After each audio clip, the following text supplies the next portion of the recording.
नमस्कार साथियों, स्वागत है आप सभी का आपके अपने चैनल एस्ट्रोलॉजी लर्नर में। आओ ज्योतिष सीखे की श्रृंखला में आज हम आपके बीच में लेकर आए हैं पाठ 38 में पुरुष कुंडली का भाग 2, जो विवाह संस्कार प्रकरण की प्लेलिस्ट में आपको आसानी से मिल जाएगा। साथ ही साथ आओ ज्योतिष सीखे की प्लेलिस्ट में भी आपको देखने के लिए मिलेगा। तो पिछली जो वीडियो थी उसमें हमने कुंडली मिलान आदि के 8 महत्वपूर्ण सूत्र समझाए थे। आज की भी वीडियो में हम महत्वपूर्ण 8 और महत्वपूर्ण सूत्र समझाने वाले हैं। तो चलिए शुरू करते हैं आज के इस भाग को।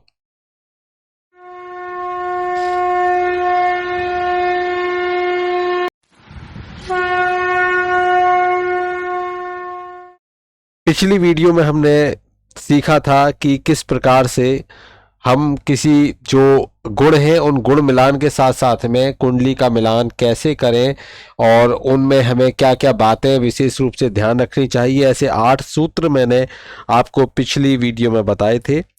आज की वीडियो में भी मैं 8 थोड़े से बड़े हैं, महत्वपूर्ण हैं सूत्र बताने जा रहा हूं। तो आप उनको बड़े ध्यान से सुनिए और उनका उपयोग कीजिए। सबसे पहले यहाँ पर हम एक कुंडली ले लेते हैं, ब्लैंक है ये। तो यहाँ पर आप आसानी से इसके आधार पर जो कुंडली है उसका विश्लेषण कर सकते हो। पहला नियम है कि पुरुष की कुंडली में 3 कलत्र भाव होते हैं। कलत्र कहते हैं पत्नी के भाव को, सप्तम भाव को, विवाह के भाव को। तो 3 कलत्र भाव होते हैं। 3 कलत्र भाव कैसे होते हैं समझिए। एक तो जो उस कुंडली का सप्तम है, जो लग्न कुंडली का सप्तम है। दूसरा कलत्र भाव होगा कि लग्न कुंडली का जो सप्तमेश है वो जब नवमांश में जहां पर जाकर विराजमान हो जाए उसका स्वामी और उसकी राशियां, उसके स्वामी की जो राशि अथवा राशियां जो है वह कलत्र भाव मानी जाएंगी। जैसे यहां के स्वामी होते हैं शुक्र। शुक्र नवमांश में जाकर बुध के घर में विराजमान हो जाते हैं, अर्थात वह कन्या राशि में चले गए। अब कन्या राशि के जो स्वामी है वो है बुध, और बुध की 2 राशियां हैं, एक है मिथुन राशि और एक है जो कन्या राशि। तो यहां पर ये 3 कलत्र भाव माने जाएंगे। कौन कौन सी राशि हो गई? एक तो जो 7वीं राशि है लग्न से वह कलत्र भाव, एक जो सप्तमेश हैं लग्न राशि के वह जिस नवांश में जाकर बैठ जाएं उस नवांश की जो राशि अथवा राशियां हैं, एक राशि सिंह की, अगर यहाँ सिंह के नवांश में बैठ जाए तो एक राशि होगी क्योंकि सूर्य की एक है। कर्क में बैठ जाए तो एक राशि होगी, लेकिन बाकी इनको छोड़कर सभी की 2-2 राशियां हैं। तो इसलिए उसका जो स्वामी है उसकी जो 2 राशियां होंगी वह क्या मानी जाएंगी? कलत्र भाव मानी जाती है। हमेशा पत्नी का विचार आप इनसे कर सकते हो। आगे और भी नियम है कि इसमें कि सप्तमाधिपति जिस राशि में उच्च का होता है, विशेष ध्यान दीजिए कि सप्तम का स्वामी जिस राशि में उच्च का होता है। अब हम कलत्र भावों का विश्लेषण कर रहे हैं कि सप्तम का भाव का जो स्वामी है वह जिस राशि में उच्च का होता है। तो यहां पर शुक्र उच्च के कहां पर होते हैं? मीन राशि में। शुक्र उच्च के कहां हो गए? मीन राशि में ये उच्च के हो जाते हैं। सप्तमेश, तो जहां पर ये उच्च के होते हैं वह भी कलत्र राशि मानी जाएगी। जहां पर ये उच्च के हो गए वह भी क्या मानी जाएगी? कलत्र राशि। कलत्र राशि पत्नी भाव के लिए, सप्तम भाव को जिसको हम देखते हैं विवाह के लिए कलत्र भाव माना जाएगा, विवाह का भाव माना जाएगा, पत्नी का भाव माना जाएगा, तो इसको कलत्र कहते हैं। तो इसलिए ये भी जिस वह ये उच्च के होते हैं वह भी कलत्र राशि मानी जाएगी। और सप्तम भाव का जो नवमांश है, सप्तम भाव का जो नवमांश होगा वह भी क्या माना जाएगा? वह भी कलत्र राशि ही मानी जाती है। देखिए, ज्योतिष शास्त्र का मत है कि जो स्त्री की जन्म राशि पुरुष के जो उपयुक्त जो हमने यहाँ कलत्र राशियां दी है इनमें से किसी भी राशि में होनी चाहिए। विशेष रूप से ध्यान दीजिए, जो पुरुष की कलत्र राशियां यहां मैंने आपको बताई हैं वह स्त्री की जन्म राशि अगर है, अगर वह स्त्री की जन्म राशि है और एक साथ ये बात आप ध्यान रखिए कि यहाँ पर हम कलत्र राशियों को देख रहे हैं कि जो ये कलत्र राशियां बनती हैं, सप्तमेश का नवांश, और ये जो कलत्र राशियां बनती हैं यहाँ इसको भी ले लीजिए, इनकी ये राशियां जैसे कि जहाँ सप्तमांश की जो सप्तम भाव का स्वामी है सप्तमेश है, सप्तम मेष जिस भाव में बैठे हो वह भी कलत्र भाव हो गया, सप्तम भाव भी कलत्र भाव हो गया, सप्तम का नवांश भी कलत्र भाव हो गया, और जहां पर ये भी कलत्र भाव है, और जहां पर आप देखिए कि जो सप्तमेश है वह जिस राशि में बैठ जाए उस के स्वामी की जो राशियां हो वो भी कलत्र हो गई। और एक बात और कि इन राशियों से जो त्रिकोण राशियां 5वें और 9वें नंबर पर बैठेंगी वह भी कलत्र भाव में ही मानी जाएंगी कि ये कलत्र से पंचम और नवम है। जैसे मानकर चलिए शुक्र यहाँ विराजमान है तो हम इसको ले लेते 1 2 3 4 5 5 6 7 8 9, तो ये 9, तो यहां पर ये जो राशियां हैं ये राशियां भी क्या मानी जाएगी, कलत्र मानी जाएंगी, कलत्र भाव से त्रिकोण मानी जाएंगी। तो इन सभी का त्रिकोण देख लीजिए, त्रिकोण में आती हो और कलत्र में आती हो, अगर किसी स्त्री की जन्म राशि इन राशियों में से हो तो वह बहुत अच्छा माना जाता है। लेकिन यदि ऐसी स्थिति नहीं बनती है तो उस स्त्री को संतान होने में काफी परेशानियां आती है, कभी कभी तो संतान भी नहीं हो पाती है।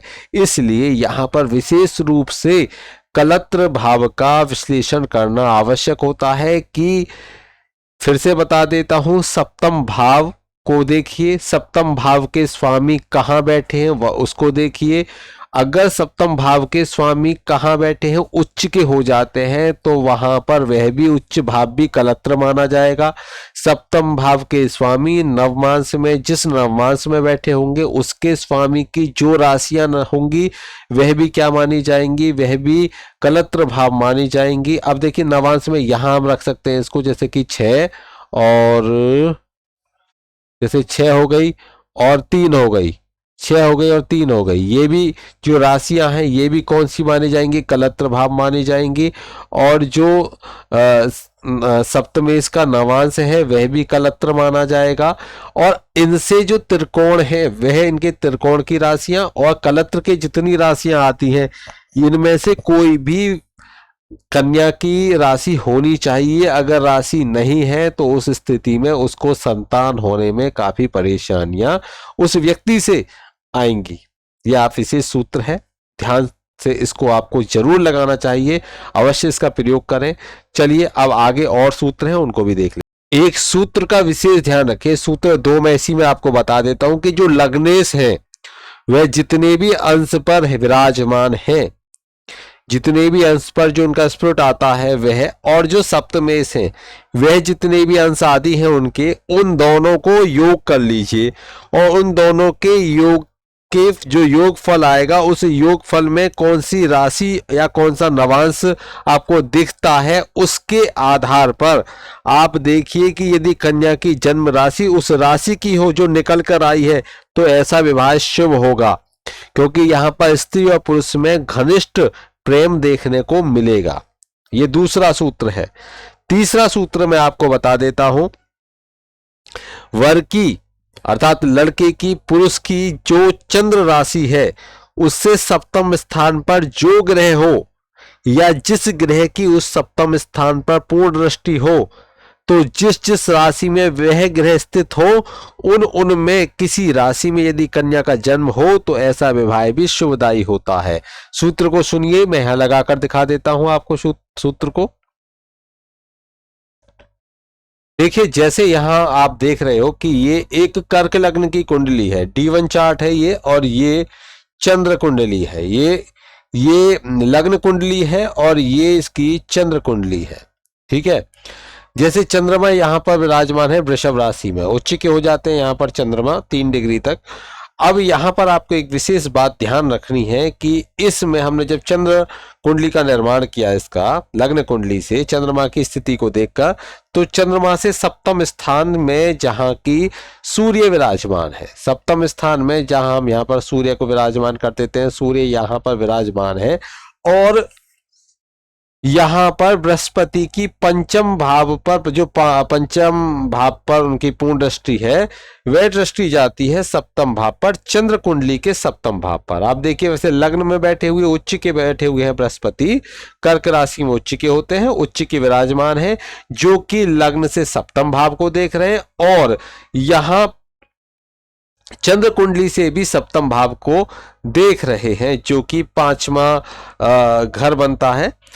अब यहां इस स्थिति में हमको देखना क्या है, सूत्र के आधार पर हमको इस बात का ध्यान रखना है कि वह राशि जहां ये देख रहे हैं, जो कि बृहस्पति और सूर्य, ये जिन राशियों में है, तो ये जिन राशियों में है बैठे हुए हैं, तो यहाँ पर वृश्चिक राशि में, और ये यहाँ पर है कर्क राशि में, वृश्चिक राशि और कर्क राशि।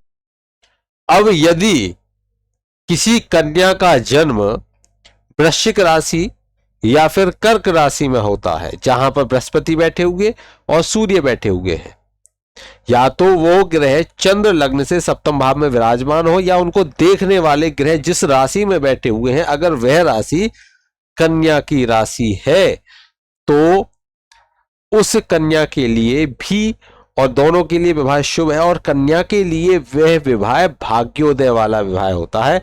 ऐसे विवाह करने से, ऐसे जातक के साथ में विवाह करने से उस कन्या का विवाह उसके भाग्य को बदलने वाला होगा। ये सूत्र है, आप इसे अच्छी तरीके से याद रख लीजिए। ऐसे में जो वर और वधू होते हैं उनमें पारस्परिक प्रेम दिखता है, पारस्परिक प्रेम उनके बीच में होता है।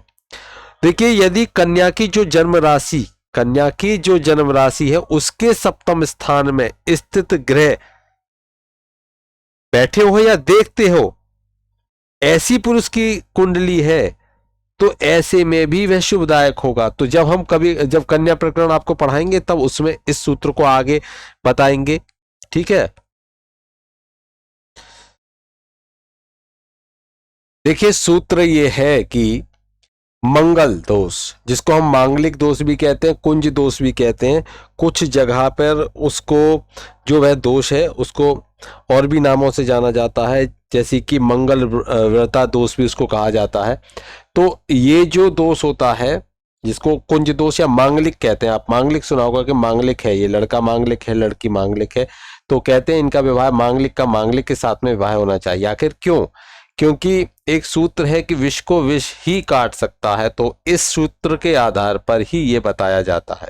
लेकिन आप देखिए विशेष रूप से ध्यान दीजिए कि कब होता है मांगलिक दोष। कुंडली में मांगलिक दोष कब होता है कि जब मंगल पहले भाव में विराजमान हो, मंगल चौथे भाव में विराजमान हो, मंगल सातवें भाव में विराजमान हो, मंगल आठवें भाव में विराजमान हो, या मंगल 12वें भाव में विराजमान हो, तब उस स्थिति में उस कुंडली में मंगल दोष होता है। अर्थात वह जो वर या कन्या है तो वह मांगलिक यहाँ पर माने जाते हैं। अब देखिए यहाँ पर हम पुरुष कुंडली की बात कर रहे हैं, इसलिए कन्या कुंडली को अभी हम नहीं लेंगे। जब भी कन्या कुंडली अर्थात स्त्री कुंडली का प्रसंग आएगा तब हम उसमें वह जानकारी देंगे।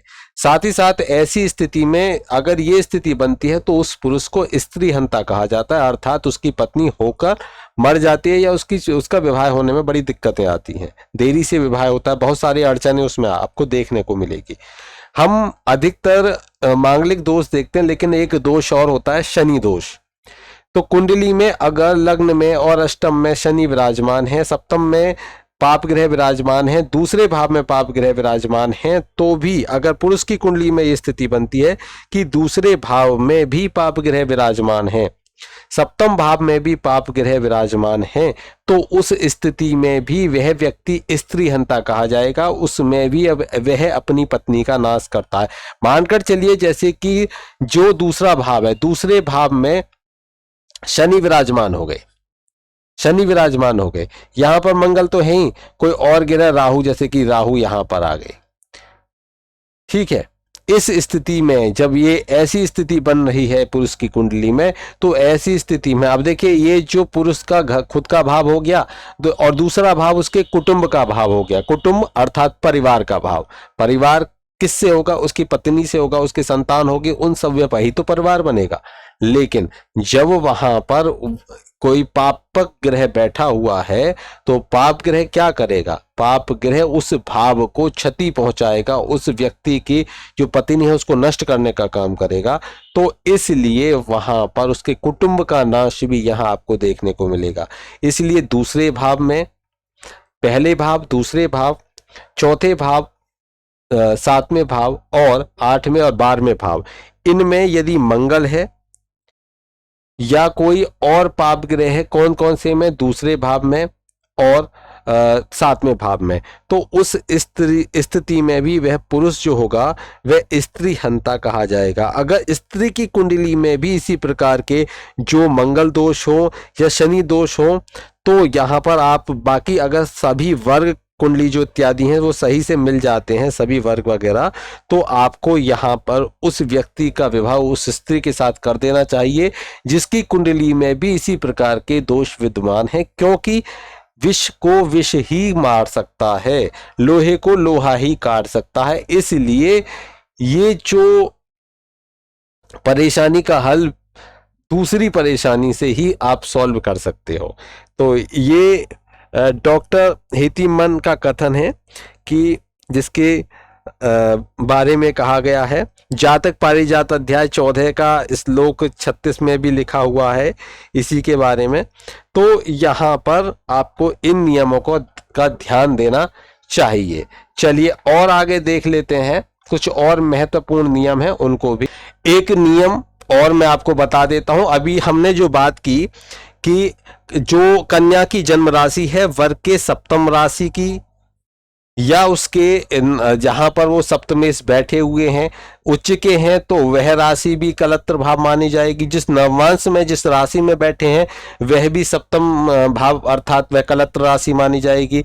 उसके त्रिकोण की राशि भी कलत्र में ही सम्मिलित की जाएगी। तो ऐसी स्थिति में उस कन्या की, अगर जो कन्या है उस कन्या की राशि नहीं आती है इनमें से किसी में भी, जो सूत्र मैंने आपको बताया उस सूत्र के आधार पर नहीं आती है, तो वह वर और कन्या के विवाह अगर हो जाता है, उन दोनों का विवाह अगर हो जाता है, तो ऐसे में उनका जो पुत्र भाव है वह कलेशित हो जाता है, पुत्र भाव उनका विचलित हो जाता है, अर्थात उनको निसंतान भी रहना पड़ सकता है। इसलिए इस बात का विवाह से पूर्व आप विशेष रूप से परीक्षण कर लें, विशेष रूप से ध्यान कर लें। जब भी कुंडली का मिलान, किसी की भी व्यक्ति की कुंडली का मिलान करें तो इन सभी बातों का स्पष्ट रूप से आपको आकलन कर लेना चाहिए।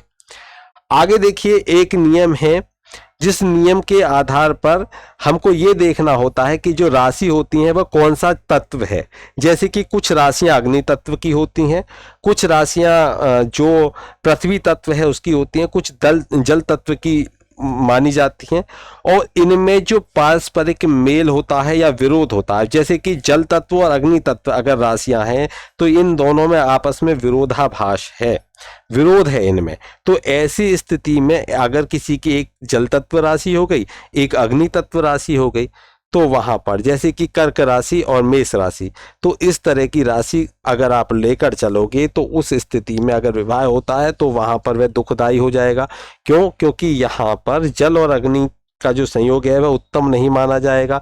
तो यहाँ पर उनके जो लग्न हैं, ध्यान दीजिए, यहाँ पर वर और कन्या के जो लग्न हैं, उन लग्नों के जो तत्व हैं आपस में उनमें विरोध नहीं होना चाहिए। आपस में विरोध है या नहीं ये आपको देखना पड़ेगा। और दोनों के जो जन्म समय की जो चंद्र राशि है, अब देखिए जो चंद्रमा की राशि, चंद्रमा जहां विराजमान है उस राशि से भी ये देखना होगा कि वह राशियों में परस्पर तत्व विरोध है या नहीं। यदि तत्व विरोध नहीं है तब भी वह विवाह श्रेष्ठ होगा, और अगर है तो वहां पर कहीं ना कहीं आपको देखने को मिलेगा कि उनमें आपस में बहुत झगड़े हो रहे हैं, परेशानियां आ रही हैं। तो इन सब बातों का आपको विशेष रूप से ध्यान देना होगा, क्योंकि खटपट आदि बहुत सारी परेशानियां आपको उनमें दिखती हैं। जैसे कि मानकर चलिए कि कोई कुंडली है उस कुंडली में चंद्रमा मीन राशि में बैठे हुए हैं, किसी कुंडली में मीन का तत्व कैसा हो गया, जल तत्व हो गया। और वहीं जो जन्म लग्न है किसी की धनु है, तो धनु हो गई अग्नि तत्व राशि, और स्त्री की हो गई वृश्चिक राशि, तो वृश्चिक हो गई जल तत्व। तो ऐसे विवाह से जो स्त्री पुरुष में परस्पर खटपट रहने की संभावना है। और अगर हम चंद्रमा से देखें तो चंद्रमा मीन राशि में विराजमान हो गए, वो तो लग्न से हमने देखा, और चंद्रमा मीन राशि में अगर विराजमान है, और मीन राशि कैसी होगी, जल तत्व राशि होगी। और यदि उस जातक का विवाह ऐसी कन्या से हो जिसकी जन्म राशि क्या हो, जल तत्व की, जैसे कि एक अग्नि तत्व हो गई, एक जल तत्व होगी, तो वहां पर उसमें परस्पर क्या होगा, बैर दिखेगा, किसी की मीन राशि किसी की मेष राशि, तो इस तरीके से उनमें वहां पर बैर दिखेगा, मैत्री नहीं दिखेगी। ये आपको ध्यान में रखना होगा। अग्नि तत्वों के आधार पर भी आपको एक बार देख लेना चाहिए। देखिए, एक नियम और मैं आपको बता देता हूं कि यदि पुरुष की कुंडली की जो षष्ठ या अष्टमगत राशि है में कन्या का जन्म हो, तो उनमें भी परस्पर मैत्री नहीं होती। ठीक है, ये आपको ध्यान रखिए। जैसे मैं बता देता हूं, एक सेकंड। यदि यहां पर दिया गया है कि ये किसी पुरुष की मेष लग्न की कुंडली हमने मान ली, तो छठे भाव में कौन सी राशि होगी, कन्या, और आठवें भाव में होगी वृश्चिक राशि, 12वें भाव में होगी मीन राशि। तो यदि कन्या की राशि जो स्त्री है उसकी राशि, जिसका विवाह होगा उसकी राशि कन्या है या फिर वृश्चिक है, तो उस स्थिति में वो बहुत ही ज्यादा खराब माना जाएगा। परस्पर मैत्री उनकी नहीं होती है, हमेशा झगड़े उनके बीच में रहेंगे ही रहेंगे। अगर 12वें भाव में है, जो 12वें भाव में राशि है, जैसे कि यहाँ पर मीन है, उसमें एक बार को आप कर सकते हो, वह चल जाएगा, लेकिन बाकी का नहीं चल पाएगा। 6 और 8 में तो बहुत ही ज्यादा कष्टप्रद होगा, जिसमें 8 में और भी ज्यादा होगा। जबकि मंगल की राशि है, और जबकि जो उसकी राशि है वही राशि है, लेकिन वह कितनी है, अष्टम भाव में। 6 कन्या राशि के साथ विरोध, और दूसरी अष्टम भाव की जो राशि है उसके साथ विरोध रहेगा। ये के उदाहरण के लिए मैंने आपको यहां दिखा दिया। ये राशि कन्या की नहीं होनी चाहिए बिल्कुल भी। जैसे कि मेष लग्न की कुंडली में 6 और कन्या और वृश्चिक राशि शुभ नहीं होंगी, कुछ थोड़ा बहुत अनिष्ट नहीं करेगी जो मीन राशि है, लेकिन शुभ ये भी नहीं होगी। आगे एक सूत्र और देख लेते हैं, जिसके आधार पर कि जो लग्न है या लग्न पद है उसका उल्लेख प्रथम प्रभाव में आपने देखा होगा कि लग्न पद की हम यहां पर बात कर रहे हैं। लग्न पद, ये सूत्र थोड़ा सा आपको समझना पड़ेगा, जो मैं आपको बताने जा रहा हूं, और विशेष बताने जा रहा हूं। ये सूत्र बहुत ही ज्यादा प्रभावी होता है। आप देखिए, सबसे पहले हमको पद लग्न निकालना होगा। कैसे निकालेंगे, जैसे कि यहां पर जो लग्न है उस लग्न से हमें, जैसे लग्न का स्वामी, जैसे यहां पर ये कौन सा लग्न है, मेष लग्न है।